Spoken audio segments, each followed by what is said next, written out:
पश्चिम बंगालमधील भाजप नेते सुवेंदू अधिकारी यांच्या पीएची गोळ्या झाडून हत्या। डोक्यात, छातीत आणि पोटात गोळी लागल्यानं चंद्रनाथ रथ जागीच ठार।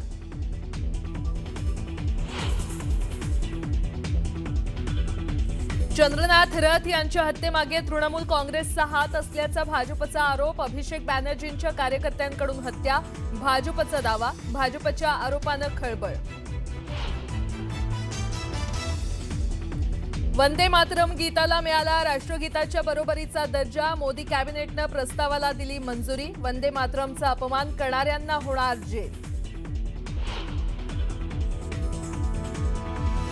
सुनेत्रा पवारांचा राज्यसभा सदस्यत्वाचा राजीनामा। रिक्त झालेल्या राज्यसभेच्या जागेवरील उमेदवारीबाबत अजून निर्णय नाही। राज्यसभेवर जाण्यासाठी राष्ट्रवादीमधील अनेक नेते उत्सुक। नाशिकच्या काळाराम मंदिरावर धर्मध्वज पुन्हा फडकला। 150 वर्षांनंतर ऐतिहासिक धर्मध्वज पुन्हा फडकला। मुख्यमंत्री फडणवीस, रामनाथ कोविंद यांच्या उपस्थितीत शुभारंभ।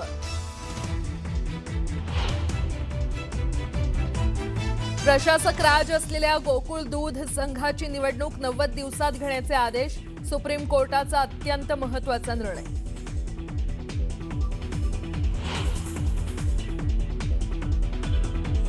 मासळी बाजारात मासे कापून न देता अख्खे विकावेत। मुंबई पालिकेच्या वॉर्ड ऑफिसरचं तुघलकी फरमान। पालिकेच्या अजब फरमानवर विरोधकांसह नागरिकांच्या संतप्त प्रतिक्रिया।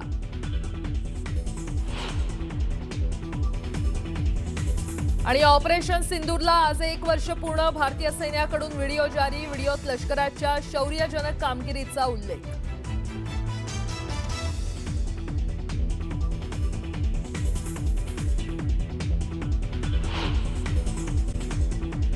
सुरुवातीला एक अतिशय मोठी बातमी। भाजपचे नेते सुवेंदू अधिकारी यांच्या पीएची गोळ्या झाडून हत्या करण्यात आलेली आहे। या घटनेनंतर आता पश्चिम बंगालमध्ये एकच खळबळ माजली असून सुवेंदू अधिकारी यांचे पीए चंद्रनाथ रथ यांचा गोळीबारात मृत्यू झालाय। चंद्रनाथ रथ हे आपल्या कारमधून जात असताना त्यांच्यावर गोळ्या झाडण्यात आल्या। संशयितांनी त्यांच्या वाहनाचा पाठलाग केला। त्यानंतर ज्यावेळी त्यांचा कारचा वेग हळू होताच त्यांनी रथ यांच्यावर हल्ला केला। चंद्रनाथ रथ यांच्या छातीत आणि पोटात गोळीबार झाल्याची माहिती आहे। चंद्रनाथ रथ हे सुवेंदू यांच्याबरोबर गेले अनेक वर्ष काम करत होते।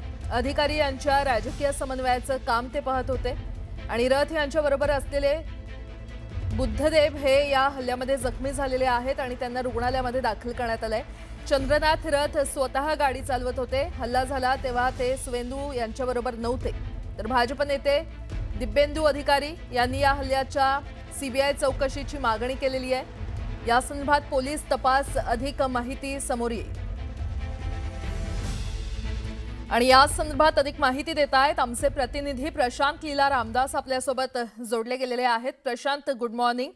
सुवेंदू अधिकारी यांच्या पीएची गोळ्या झाडून हत्या करण्यात आलेली आहे, काय अपडेट? बरोबर आहे प्राजक्ता। शुभेंदू अधिकारी यांचे स्वीय सहाय्यक चंद्रनाथ रथ यांची रात्री उशिरा साधारणतः 10:15 त्यांच्यावरती गोळ्या झाडल्या आणि त्यांचा मृत्यू 10:20 झाल्याची माहिती पुढे आलेली आहे। चंद्रनाथ रथ यांच्यासोबत बुद्धदेव बेरा हे 2 लोक स्कॉर्पिओ गाडीमधून जात असताना मागून मोटरसायकलवाले आले आणि थेट त्यांच्यावरती गोळीबार केला। हे चंद्रनाथ रथ जे आहेत हे वायुसेनेतून रिटायर्ड झाले होते आणि त्यानंतर ते शुभेंदू अधिकारी यांचे स्वीय सहाय्यक होते। त्यांचं संपूर्ण काम जे आहे ते चंद्रनाथ रथ बघायचे आणि महत्वाचं म्हणजे ज्यावेळेस ते मध्यम ग्राम हे त्यांचं निवासस्थान जिथे आहे त्या दिशेने जात असताना तिथे घटना घडलेली आहे। यानंतर संपूर्ण पश्चिम बंगालमध्ये मोठा तणाव निर्माण झालेला आहे। या रात्री या उशिरा सुवेंदू अधिकारी यांनी रुग्णालयात जाऊन या संपूर्ण घटनेची माहिती घेतली आणि सोबतच चंद्रकांत रथ ज्यांची जी हत्या झालेली आहे त्या संपूर्ण घटनेची चौकशी करण्याचे अधिकार जे आहे हे सीबीआयला देण्यात यावे अशा प्रकारची मागणी केली। त्यांची राज्य पोलिसांवरती कुठल्याही प्रकारचा विश्वास नाही असंही त्यांनी म्हटलेलं आहे।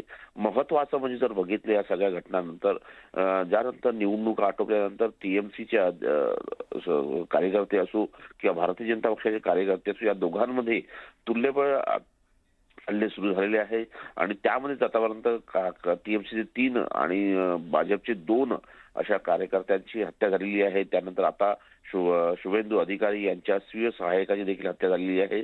या संदर्भात आज महत्वाचं म्हणजे जर बघितलं, आज सकाळी 11 वाजता चंद्रकांत रथ यांचं शवविच्छेदन होणार आहे आणि त्यानंतर त्यांच्यावरती अंत्यसंस्कार करण्यात येणार असल्याची माहिती पुढे आलेली आहे. पण महत्वाचं म्हणजे या घटनेनंतर संपूर्ण वातावरण आणि जे आहे पश्चिम बंगालमधलं हे तापलेलं आहे. महत्वाचं म्हणजे मध्यग्रामच्या जे टीएमसीच्या नेते आहेत त्यांच्या संपूर्ण घराच्या बाजूला भारतीय जनता पक्षाच्या कार्यकर्त्यांनी मोठा जमाव एकत्र केलेला आहे. घटनास्थळावरती सीआरपीएफच्या 2 चमू तैनात करण्यात आलेले आहे. प्राजक्ता. ठीक आहे प्रशांत, धन्यवाद या संपूर्ण माहितीसाठी.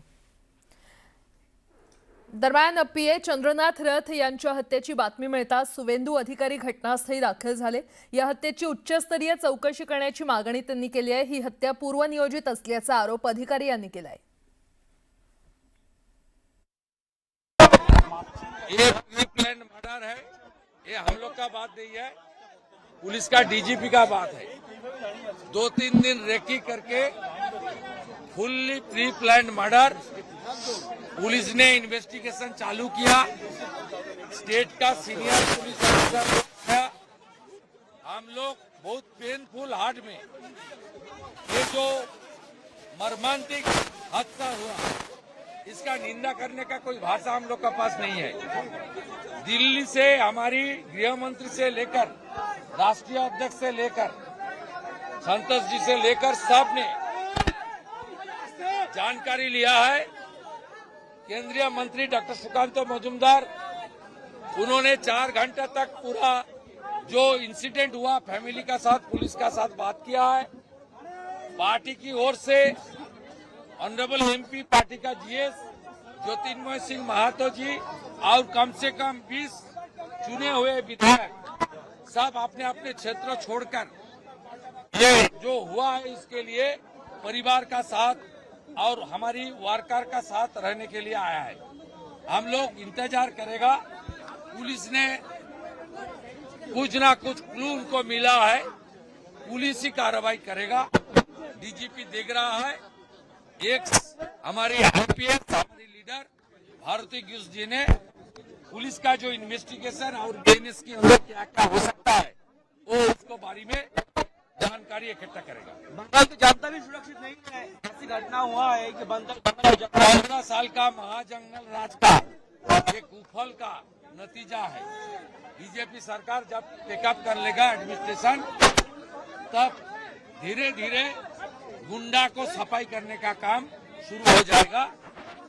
थोड़ा इंतजार करना चाहिए.